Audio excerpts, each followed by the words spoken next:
사랑합니다. 최고의 생명과학 선생님이 되고 싶은 그레이트 홍쌤입니다. 이번 시간에는 생태계에서 일어나는 물질의 생산과 소비에 대해서 공부해 보도록 하겠습니다. 생산자는 태양 에너지를 이용해서 광합성을 통해 유기물을 만들어냅니다.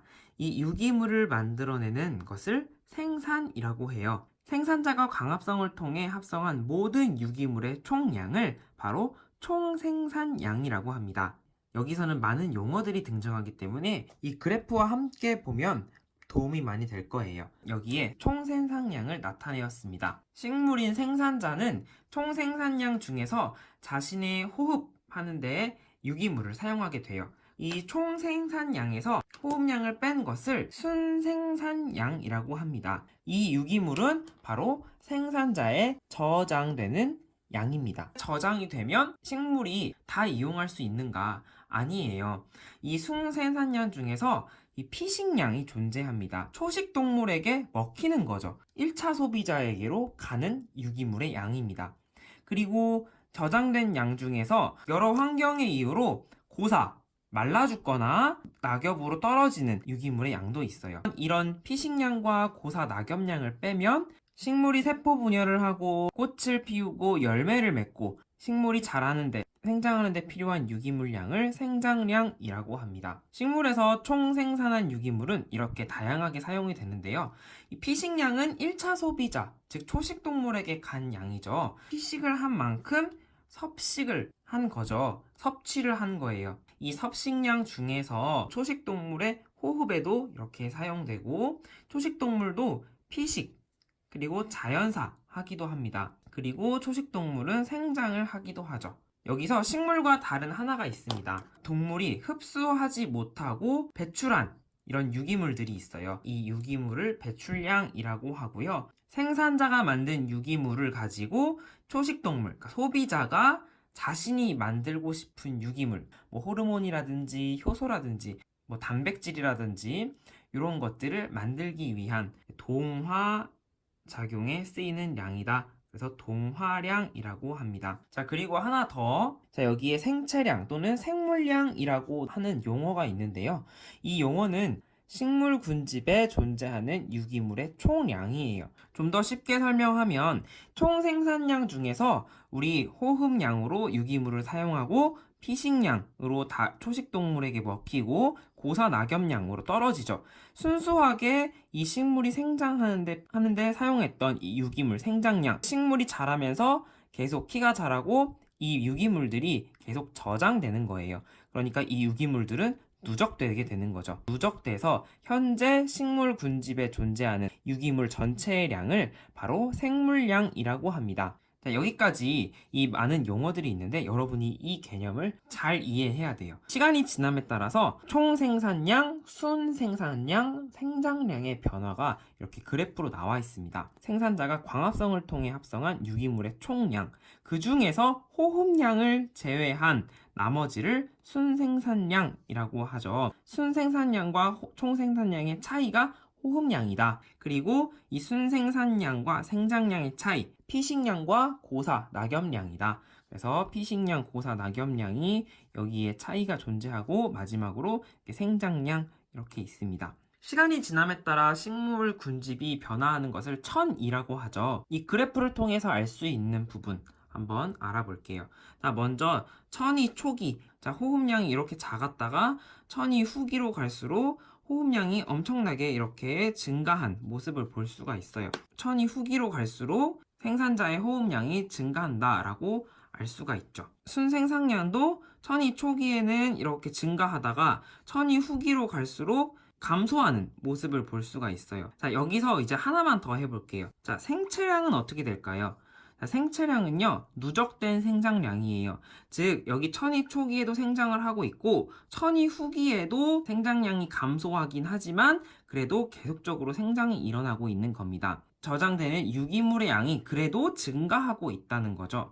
그러면은 생체량은 천이 초기와 후기를 비교하면, 천이 후기가 생체량이 더 많다라고 이렇게 정리할 수가 있겠습니다. 생장량 그래프를 보고 이 생장량을 누적시키면 바로 생체량이 되는구나 라고 이해하시면 되겠습니다. 자, 그러면 실제로 탄소와 질소가 생태계에서 어떻게 순환하는지 한번 볼게요.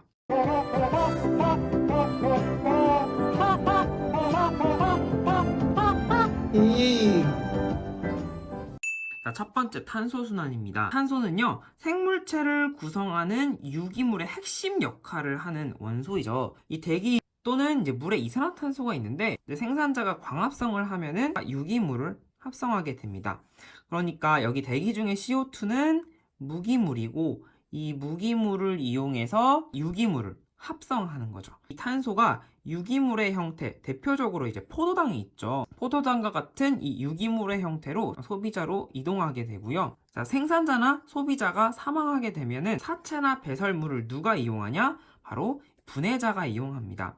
그래서 분해자도 유기물을 이용하는데 이 분해자는 유기물을 다시 무기물로 돌려보내는 역할을 담당하게 되죠. 그리고 이렇게 분해자, 생산자, 소비자 모두 호흡을 통해서 이산화탄소를 발생시키죠. 자, 사체 배설물은 또한 석탄, 석유와 같은 화석 연료가 되기도 해요. 석탄, 석유 연소 과정이 많아지면 지구 온난화에 아주 큰 영향을 미치겠죠. 자, 탄소순환도 그렇지만 질소순환은 많은 세균들이 관여를 하고 있어요. 그래서 이 질소순환이 문제로 많이 나오게 됩니다. 여러분이 꼭 잘 알아두셔야 되는 부분이에요. 자, 질소는 핵산과 단백질을 구성하는 원소입니다. 그래서 이 질소도 매우 중요한데요. 대기 중에 질소 굉장히 많죠. 78%나 있는데 생물이 직접 이용하기 어렵습니다. 질소 원자끼리 강력한 공유 결합을 하고 있어서요. 이것을 이용하기 어렵기 때문이에요. 그럼 생태계에서 대기 중의 질소는 어떻게 이용되느냐? 바로 번개에 의한 공중 방전 방법이 있습니다. 번개가 치면은요, 이 대기 중의 질소가 질산 이온으로 바뀌게 돼요. 질산 이온이 토양 속에 이렇게 녹아들게 되고 생산자인 식물들이 이용할 수 있게 되는 것이죠. 번개가 항상 치는 게 아니잖아요. 그래서 이 대기 중의 질소를 이용할 수 있는 또 다른 방법은 질소 고정 세균으로 유명한 뿌리옥 박테리아가 있습니다. 식물의 뿌리에 살고 있는데요. 모든 식물에 사는 것이 아니라 콩과 식물에 살게 돼요. 뿌리옥 박테리아는 이렇게 콩과 식물에서 양분을 얻고 이 뿌리옥 박테리아는 대기 중의 질소를 고정해서 이 암모늄 이온의 형태로 생산자에게 제공하는 상리 공생을 한다. 여러분이 꼭 기억해 두시고요. 자, 그러면 질산 이온이나 뿌리옥 박테리아로부터 얻은 암모늄 이온을 생산자가 뿌리를 통해서 흡수하게 되는데 흡수한 것을 통해서 생산자는 단백질이나 핵산을 만들게 돼요. 이 생산자가 단백질이나 핵산을 합성하는 것을 바로 동화작용, 질소 동화작용이라고 합니다. 질소 동화작용은 생산자가 한다라는 거 여러분이 알고 계시면 되겠고요. 그러면은 이렇게 생산자가 만든 유기물을 또 소비자가 이용하게 되고 사체나 배설물 같은 것을 분해자가 이용하게 되죠. 이 분해자들은 다시 유기물을 암모늄 이온인 무기물의 형태로 만들게 됩니다. 이 암모늄 이온은요, 또 질산 이온으로 바뀔 수 있는데요. 암모늄 이온을 질산 이온으로 바꾸는 과정을 바로 질화작용이라고 해요. 그래서 질화작용에 관여하는 세균을 질화세균이라고 해요. 질소가 대기 중의 질소로 돌아가는 방법은요, 이 질산 이온을 이용하는 질산 분해 세균이에요. 질산을 분해해서 다시 대기 중의 질소로 돌려보내는 이런 작용을 하는 탈질소 작용, 탈질소 세균이 관여한다. 이렇게 질소 순환에 관한 내용을 알아두시면 되겠습니다. 이번 시간에는 물질의 생산과 소비, 그리고 물질 순환까지 한번 알아봤는데요. 다음 시간에는 생태계의 에너지 흐름에 대해서 공부해 보도록 하겠습니다. 구독과 알림 설정 부탁드리고요. 지금까지 그레이트 홍쌤이었습니다.